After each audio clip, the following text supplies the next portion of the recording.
Rev it up and welcome to Cars Yeah, show number 2489. This week, it's going to be fun because, well, I'm taking off for Southern California, my hometown in La Jolla, California, to visit the La Jolla Concours. I get to participate in the tour, the Concours, of course, on Sunday, get to see friends and family. And then next weekend, 27th, I'm off to Luftgekühlt, their newest event in Southern California called Air and Water. And that brings us to today's guest, a very special guy from the Porsche world you don't want to miss. So be prepared to be inspired. And I hope to see you at these two events. This is Cars Yeah, where you'll enjoy interviews with inspiring automotive enthusiasts. Mark Green is here to provide you with a fuel injection of automotive inspiration. So get in, sit down, buckle up, and get ready for a wild ride here on Cars Yeah.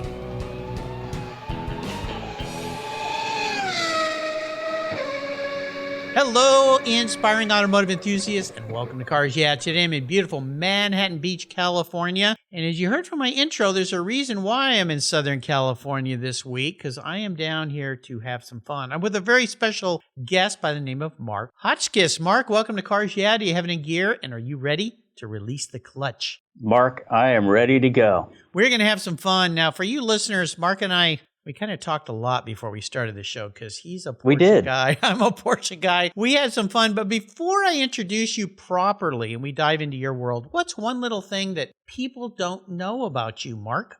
You know, one thing most people don't know about me is something I did. I don't know why, Mark, I did this because it was the scariest experience I've ever attempted, but I rode a skeleton down the Cresta run in Switzerland. It's about a 3/4 mile run from San Moritz down through this narrow valley into a village below called Celerina. And so it's head first skeleton on a toboggan on a handmade course, and maybe these little rakes on your shoes to slow you down. But I can tell you, Mark, right now, they do not slow you down. You are flying. And I can't believe I'm here today talking to you in person. It was frightening, it was exciting, it was fun, it was a challenge, but I checked the box and I probably would just keep that in the memory bank. And that's probably the thing most people don't know about me. Whoa. You know, when you watch those like on the Olympics, they make it look so easy, but they have cameras they put on some of these guys and you just say, oh my gosh. So I have to ask, how much input steering, or were you just holding on for dear life?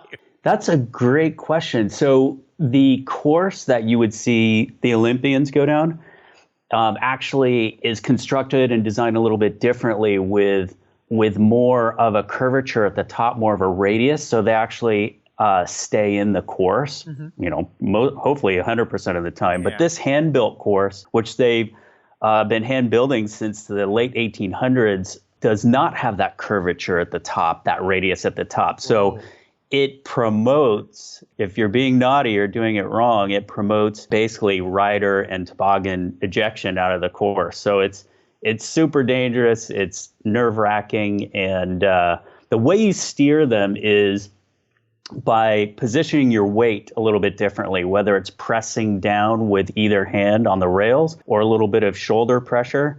But they react really quickly, especially when you get into any degree of a corner. So it's very light. It's probably like driving a Formula One car, very specific but minute inputs. Like I would know, I've never driven a Formula One car. Well, you've driven some pretty cool cars. We're going to be talking about that, and some very fast cars. One in particular we're going to dive into, but holy cow, I cannot imagine.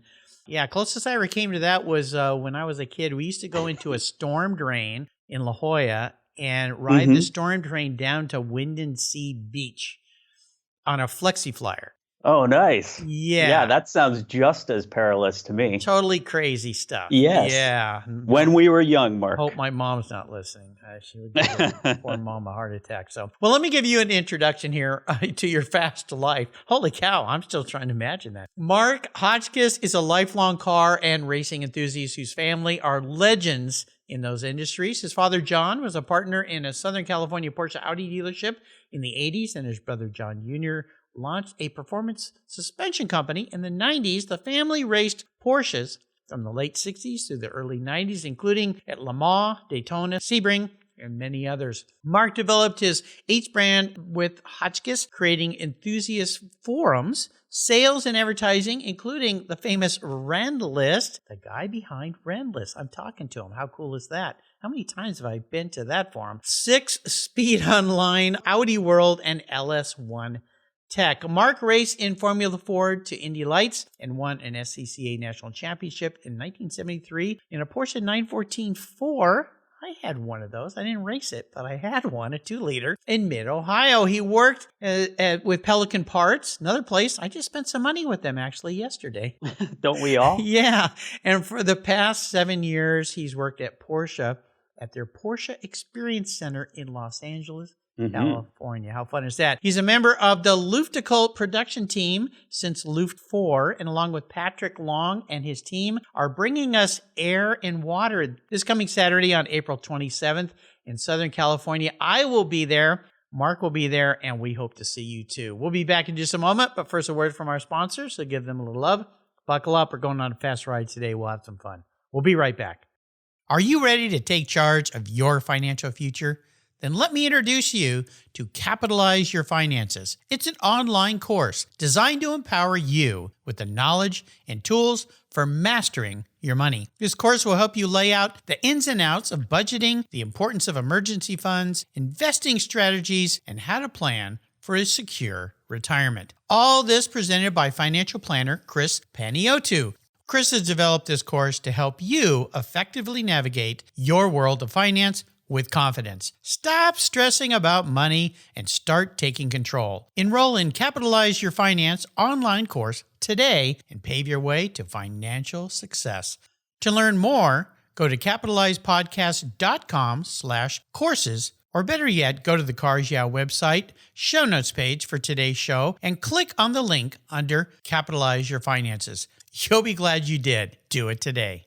For several years now, you've heard me talk about Linkage Magazine. I've been a subscriber since the start. Their talented and creative team brings you a spectacular publication and website that shares the automotive passion from a worldwide perspective. Linkage is about driving, restoring, collecting, and first-hand experience at collector car auctions and more. They bring you real-world values plus rational, experienced opinions on the current markets. They cover the automotive world and the people who share our passions. And Linkage Magazine has grown, mailing you 6 issues annually. Join me on this journey with Linkage. They're geared for the automotive life. You can subscribe at linkagemag.com. 20, 50, or 100 years from now, will there be a workforce to care for the collector vehicles we love? With auto shop programs disappearing across the country, it's a question we enthusiasts have to ask. That's why I support the RPM Foundation, which exists to ensure that the critical skills necessary to preserve and restore these vehicles aren't lost to time. One of the many ways RPM, which is short for Restoration, Preservation, and Mentorship, is accomplishing this goal is through workforce development initiatives. The RPM apprenticeship program enables the next generation of artisans to earn a living while they learn the craft of restoring and preserving these vehicles directly from industry professionals. The Endangered Skills Program documents the process of masters training future craftspeople on a variety of critical skills in danger of being lost forever. For more information on how the RPM Foundation is driving the future of the collector vehicle skills trade, visit RPM Foundation today. They're one of the charities of choice here on Cars Yeah. I want to talk a little bit about your family's history and set the tone here for how you grew up in your life. If we could talk a little bit about what your brother and you and your dad did. I know your brother and your dad did most of the racing. One of the things that I want to touch on is that 962, the fact that you got to jump in that car and you actually ran against Patrick at Rennsport, as your bio told me when you sent it, until he decided to take off for the lead. Tough guy to race against. But here's the cool thing. I saw your family race in Del Mar back in the 80s when I lived there, when my wife and I were just married in the GTP series. So I don't even know where to begin. So kind of give us a bit of a history, this amazing family history in the world of Porsche. Thanks, Mark. It all started with my dad back in the late 60s, early 70s, and he was inspired by a good friend of his, a Southern Californian who was a great amateur racer in his own right, a guy named Bob Kirby. And Bob inspired my dad to kind of get involved in racing, and in particular, the two shared several Porsches together. Early 911s, 356s, 935s, and they really enjoyed that partnership. And that had an influence on both myself and my older brother. My older brother took that influence into the world of automotive engineering after he graduated from Art Center College of Design in Pasadena, and created this great aftermarket performance suspension company. And I was infatuated by the cars, especially the Porsche brand as well. From the early days when my dad was a partner at a SoCal Porsche Audi dealership, and he'd bring home dealer demo cars every once in a while, and I was just in awe. I was in awe of the cars and what they could do. Of course, I wasn't driving then, but I really enjoyed being a passenger. And throughout the 80s and 90s, I was lucky enough to attend some of the races that they were involved in, and my dad's racing kind of continued to evolve all the way, as you mentioned, Mark, into the late 80s and early 90s, racing in IMSA GTP with Porsche 962, which was amazing to watch. Again, I was in late high school on into early college, so I was just so enamored by it. And all of that had an influence in, right up until today, what I do with my everyday life. It involves Porsche as well, as an enthusiast of the brand, and working at the Porsche Experience Center in Los Angeles, and also for the production team with Luftgekühlt. And now, as you mentioned, the Air Water Show coming up on April 27th. You know, I can't wait for this show. Luftgekühlt is one of those things that has just evolved into its own life. And what Patrick and his team has done is just incredible. Of course, other names of people like Jeff Zwart, who's involved, of course. He's been a guest multiple times on this show. There's so many neat pieces of it. I want to back up, though, a little bit to the Porsche Experience Center and what you do there, because what Porsche has done, what they built, I've been to the one in Atlanta back when Ray Schaefer, who's now with Broad Arrow Group, another friend and past guest, invited me to come to the Porsche Experience, the first one that was built there, and I got to enjoy a day there. I haven't been to the LA one yet, so now that I've got my good buddy Mark working there, I got to come up and see you there, because as my listeners know, I'm a lifelong fan of Porsche. What exactly do you do there? And explain to people that don't know what that is, what is the Porsche Experience Center, as if the title doesn't already give you a clue? Yeah, Mark, it's exactly that. It is a facility that is tremendous and dynamic. It's open to the public. Anyone can come through our doors and experience the facility at large, whether it's the restaurants on site. We have a small gallery with cars on display, a simulator lab, corporate meeting space. We deliver new cars at the Experience Center, so they're revealed and delivered to you right there and then. And then also kind of the core, the nucleus of the Experience Center is the opportunity for people to book drive experiences in just about any current Porsche model, and perhaps learn a little bit about driving technique and take that into their daily commute. They're paired with a Porsche driving coach, and they get to experience the capabilities of each of the cars. And really the primary focus is making sure that they have a great time and leave with a smile, which they always do.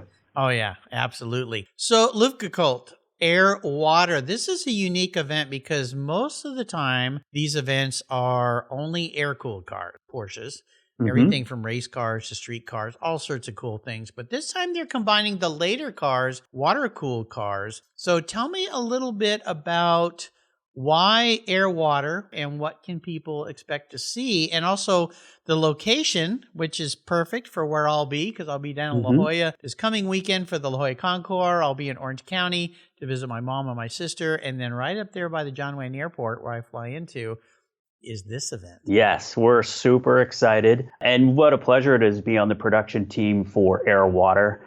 And you touched on it with Luftgekühlt. So Luftgekühlt started several years ago. And Patrick Long, he's He's an amazing individual. He is as creative mind in conceptualization and ideation as he is a race car driver. I mean, his mind is always turning, great artistic view. And that's what Luftgekühlt originally started as, not just a cars and coffee for Porsche, but really more of a cultural approach to and an artistic approach to storylines behind the cars, right? And so they've taken that concept along, and you mentioned Jeff Swart, who's just a brilliant creative mind and advisor from the art perspective on the show and the environment, and developed Air Water. And Air Water will be in its second rendition on April 27th.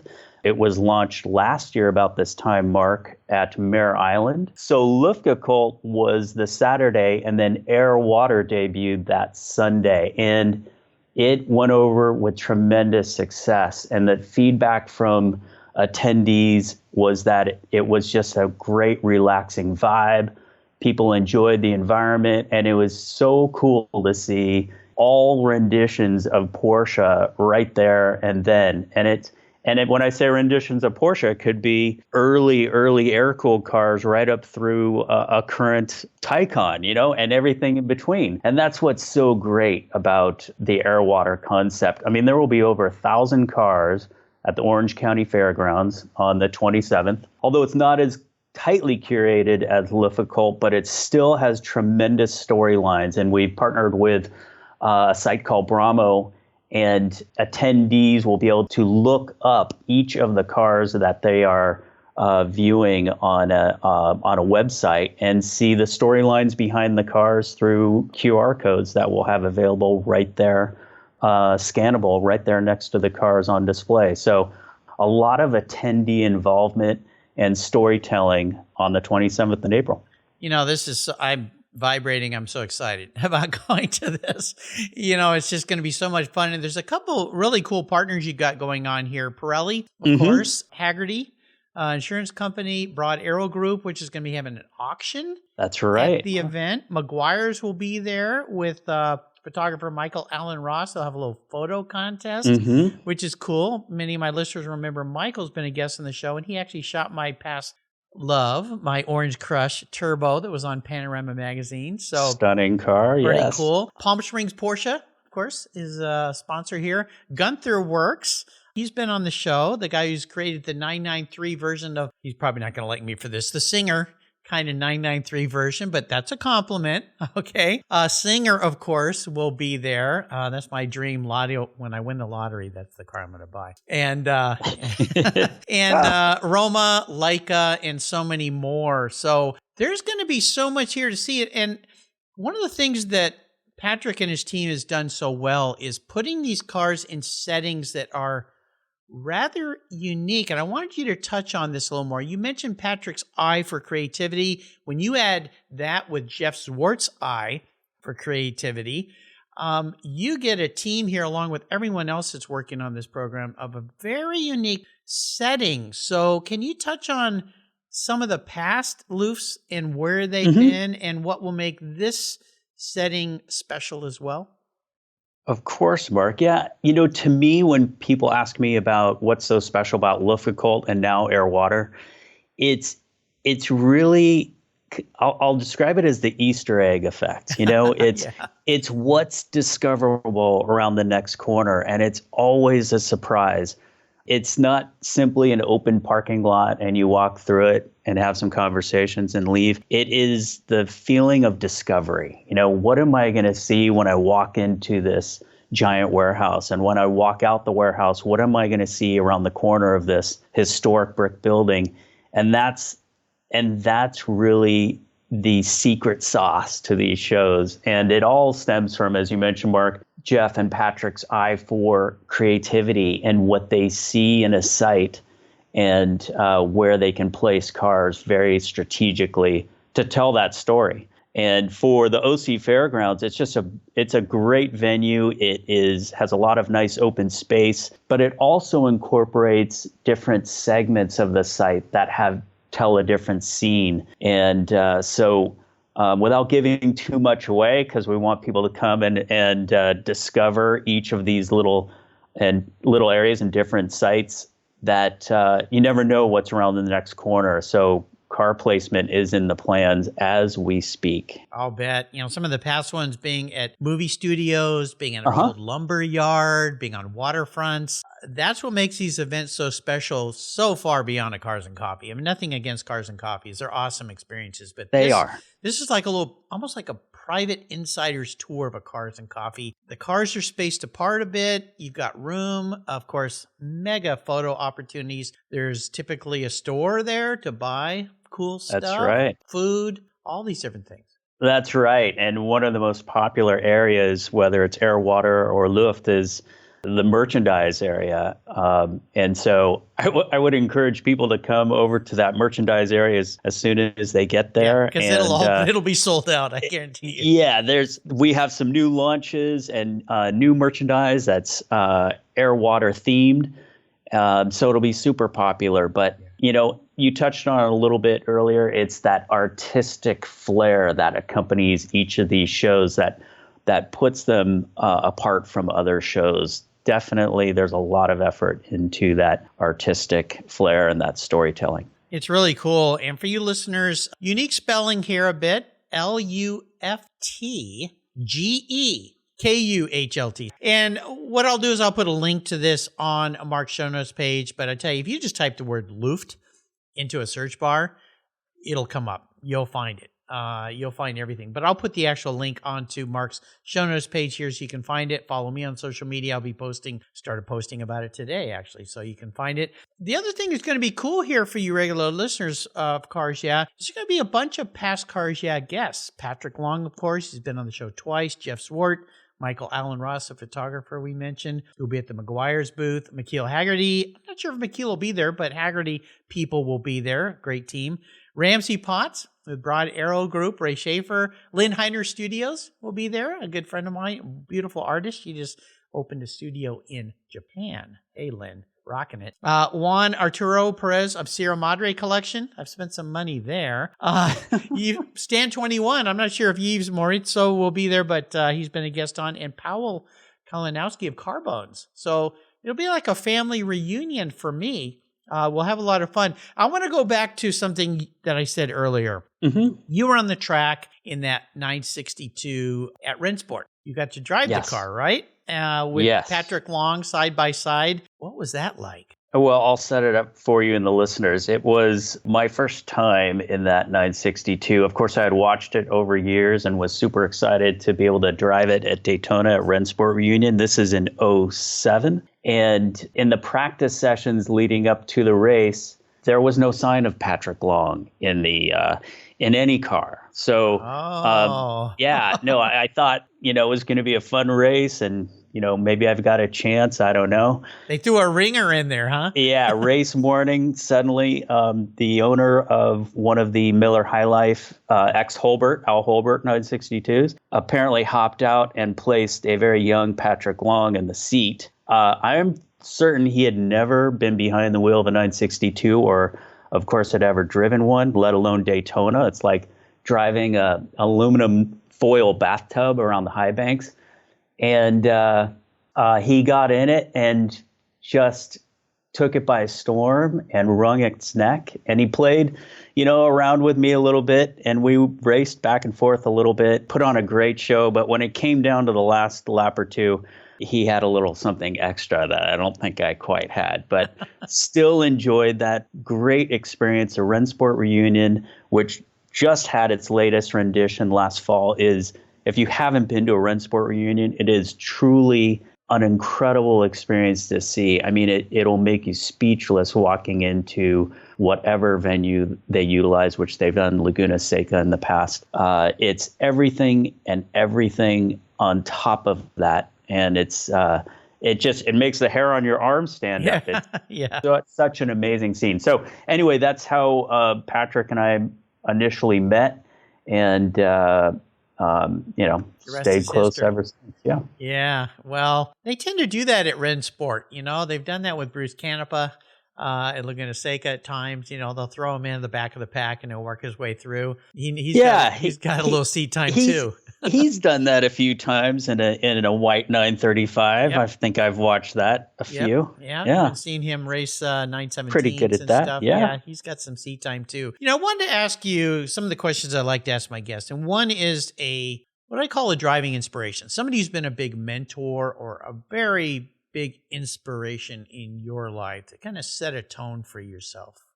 Who was that? If I was going to think of a mentor or inspirational people in my personal or working life, I'd have to revert back to personal life, Mark, and probably even to get more personal with you and the listeners is, I have close family members who have battled cancer and won and gone through tremendous challenges. And that in itself is just incredibly inspiring. And these people have gone through that. They themselves have great determination, core life values, amazing endurance, all of them hard workers. And I think that's what got them through that challenge. So, and to anyone out there, your listeners, of course, who have been through it, it's quite a challenge, and those who are very closely or around those individuals, close, whether it's family members or not, you all go through the challenge. But those who have taken it on face to face and then beaten it, that's just so inspirational to me. It's important you mentioned this. My mom is a cancer survivor, 30 plus years. And I'm down this week visiting her. She's dealing with some really tough things right now. I want everyone listening, if you pray or give her some good thoughts, I'd really appreciate it. She's going through a tough time right now. My father-in-law beat cancer, and then it came back and got him later, sadly. He was a Marine of 33 years, tough guy. I've had other family members that have dealt with this. Yeah, it is tough. And I'm glad you mentioned that, because a lot of people will mention other types of people who've been mentors, but people who've gone through that and have won or lost, very brave. Got a good friend who's been a guest on the show. His daughter's going through that right now. Also, past Cars Yeah guest Rich McDonald from Superformance. He is in a really, really tough battle right now with cancer. So our thoughts to him as well. Yeah, evil thing that is. So hopefully seeing the courage that these people have and the attitude so many of them have going through it really inspire the rest of us. So my heart and thoughts go out to everyone who's had to deal with this or who's dealing with it right now. Challenges, of course, that is a huge challenge, but I want you to talk about a challenge you faced in your career that taught you an incredibly valuable lesson, maybe not so fun when you were going through it, but is there one of those situations in your life? We all have them. Without being too specific, I can speak of kind of a theme, which is the quick pivot that we all have to face, whether we're dealing with a situation at work or maybe a personal situation. But for me, it's often happened in the work environment where you have to process really quickly. There could be customers waiting or standing by, and it's not, there is no opportunity, Mark, to revert to a meeting room and discuss it. It's that quick pivot, that quick processing to deliver the end result that was always the target to aim for from the beginning. So not one particular event, but that ability to face a challenge and process it very quickly and get back on track and achieve the end result, which was what you were trying to achieve from the beginning. It's that quick pivot. Let me dig a little deeper into your mind here with this, because everybody faces these things, whether how small or how big, every day. And I wonder if you could help us. Let's say there's a listener out there right now that's dealt with this. How do you get through these quick pivots? What's the thing that you do that helps you get to an end positive result? Great question, Mark. And it's never something that I've placed on myself to make decisions independently. I love working in environments where I can rely on team members and collaborate and collectively make a quick decision. And it's so rewarding when you do that on a collective basis versus taking those things on yourself and then moving forward. I just get such a thrill and a sense of accomplishment, when we do it as a team. Well, there's that racing background. When you grow up in an environment where your dad and brother are racing, I always say you can't win races without having a great team at all. It's not a one guy thing. All the people watch racing and think, oh, it's the driver.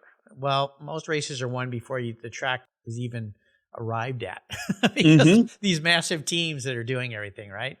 That's right. Nicely it's said. all about teamwork. Yeah, nicely said. So let's talk about a special vehicle in your life. This may be challenging for you, but if you had to pick one car you've had in your past, maybe it's a race car you jumped into, maybe it's a street car. What was that car? And maybe share a little story about that ride. Oh, well, gosh, I think we've already touched on it, so I hate to bring it up again, but it's such an incredible car and has had such a positive effect on me. And I feel some parallels to this car, but it's got to be the Porsche 962. It is tremendously forgiving. It is exciting. It always puts a smile on your face.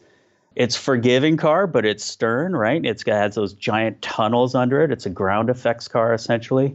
So it'll let you, wander and explore a little bit, but then there's a breaking point. So it's got to be stern at the same time. And it's a workhorse. It just goes and goes around the clock. And I have so much respect for that. And has unparalleled endurance. And some of those characteristics, I kind of feel like I have some parallels to those. So I'm tied to that car, even though I never owned one or spent too much time behind the wheel of one, but it took just that initial experience with that car, maybe even Rennsport Reunion in 07, where I felt that connection to it.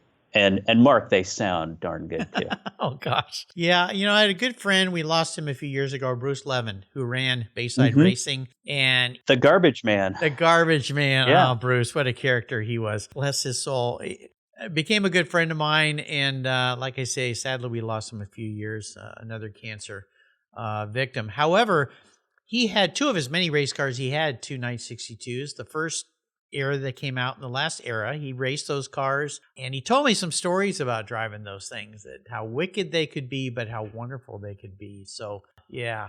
And his cars, Mark, had the best liveries. They used a lot of pinstriping, and his cars were gorgeous. His team, that whole Bayside team, they maintained those cars so well, and they had incredible drivers. A lot of great European endurance drivers behind the wheel, and fun to watch them. They also were at Del Mar back in the early 90s too. I know. It's so weird to think that I was there. And yeah, Bruce had some big names on his team. Hurley Haywood, Al Hobart. Let's see, who else drove for him? Boutsen, Pescarolo, Bob Wallach. I think even Hobbs drove for him once or twice. I became friends with Bruce later, and now with you, Mark. I mean, it's just, wow, this world of cars is so cool. So I crawl into your skull a little bit here, like I do with all my guests. If you were reincarnated as a vehicle, what would you be and why?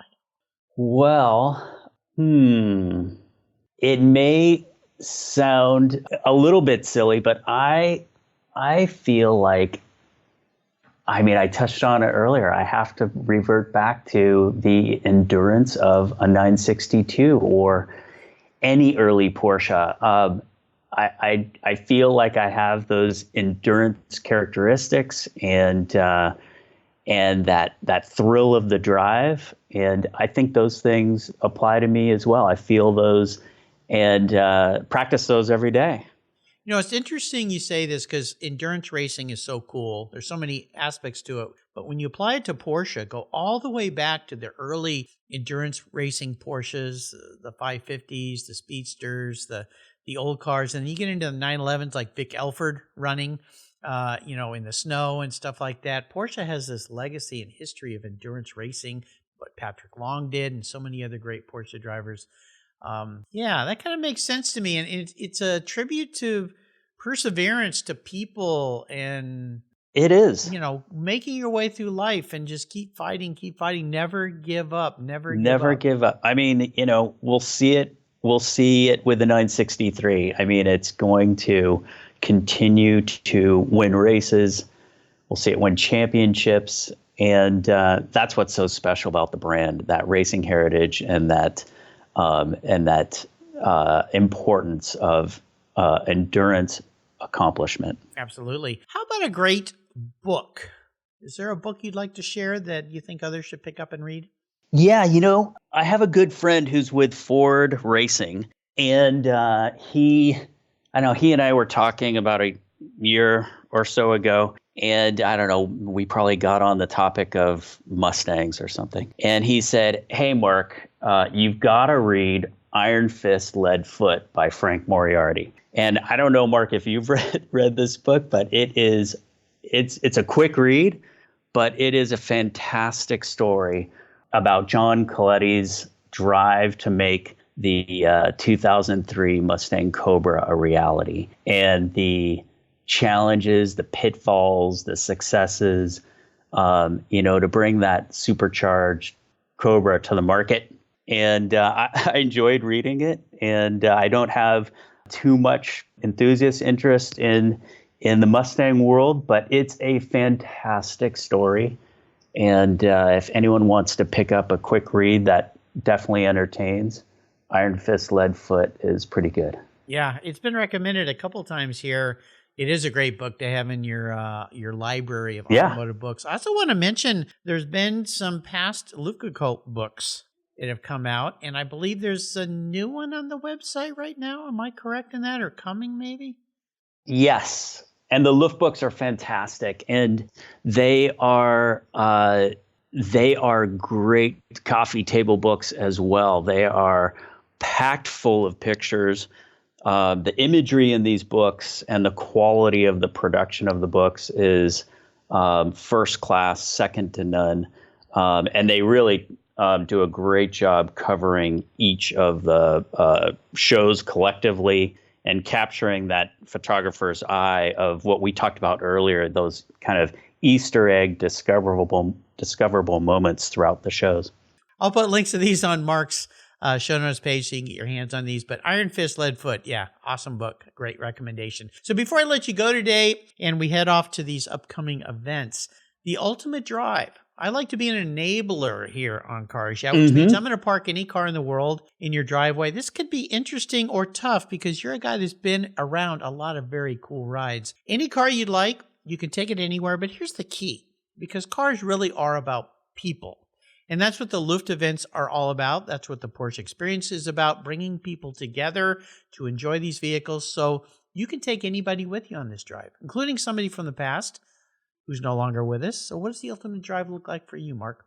The ultimate drive for me would be with my daughter.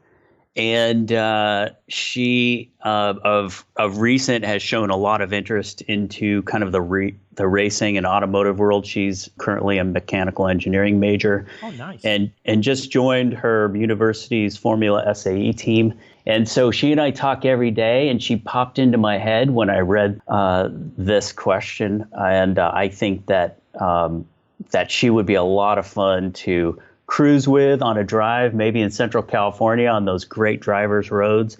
And if I had it my way, Mark, we'd be in a manual transmission car. But then again, I need to teach her how to drive a manual transmission. So I think that would be really, really a fantastic time, and just having conversations about her aspirations and what she wants to do in the future. Sounds like fun, but I've got to ask, what's the car? The car, well, I mean, I want to keep a very general, high-level umbrella and with a manual, but if she was up for it, I have a 911 Turbo, an 85 911 Turbo, and if she's willing to muscle that thing around and work that clutch and pull back that long travel stick, Yep. I think she would have a great time driving a 930 in and around the roads. I think so. I taught both my kids how to drive, and the rule was it had to be a manual car in our 72 911S Porsche. And it was a little bit harrowing for Dad here. I was like, don't burn up the clutch, and but they both learned, and I insisted that both of them, their first cars were manuals. Yes. So we did that too. And my daughter and I, when she went off to college, we drove on a 3-day road trip, 1,500 miles down to Southern California where she went to school. And I'll tell you, you got to do this with your daughter, whatever car. The car really doesn't matter, but the turbo would be pretty darn cool. And actually, they're not hard to drive, but I'll tell you, the first time my son drove my Orange Crush, the 87 turbo, I made sure to teach him about turbo lag. Mm-hmm. And he learned about turbo lag in a positive, safe space, if Good. you will. Yeah. Good. The car survived. I survived. He survived. But I tell you, it put a big smile on his face. So go do that ride, Mark. Thank you, Mark. They command respect, don't they? Oh, gosh. Yeah, they do. That's why they call them the Widowmakers. Yes. Back in the day. Mark, I can't wait to see you at Luft. We're going to have some fun. Before I let you go, could you leave us with some parting words of inspiration or wisdom, as if you haven't already? I'm excited to see you at Air Water, right? Yep. We'll see you all there on April 27th at the OC Fairgrounds. Very excited about that.